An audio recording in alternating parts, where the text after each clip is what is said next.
All right, Tim, thank you very much. Well, the Indiana House has approved a bill to block local governments from restricting immigration enforcement efforts. News 8's government reporter Garrett Berquist lays out what's in that bill.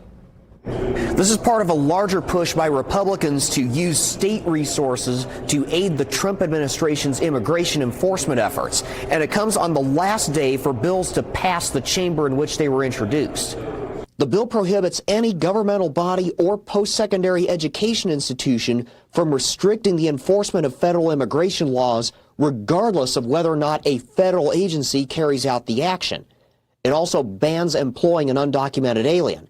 And it requires authorities to notify a judge if they have someone in custody who is the subject of an immigration detainer. President Trump and border czar Tom Homan have been making great strides in securing our border and removing those from our country who have entered illegally, with a priority on removing those that have committed additional crimes first.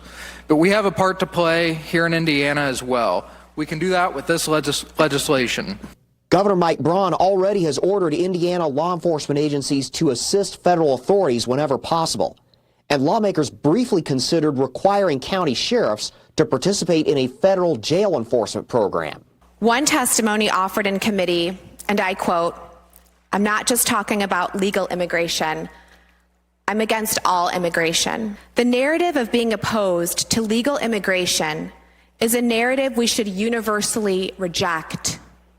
Who among you does not have an immigration story?"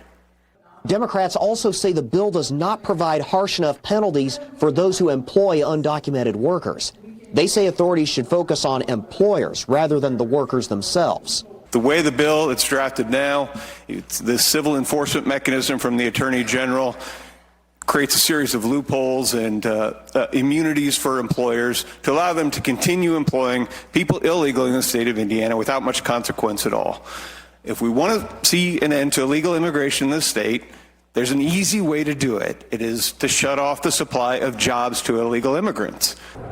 The bill now goes to the Senate. Both chambers have now had a chance to pass their own legislation. Lawmakers will take a week off. After that, each chamber will start looking at the bills the other chamber passed.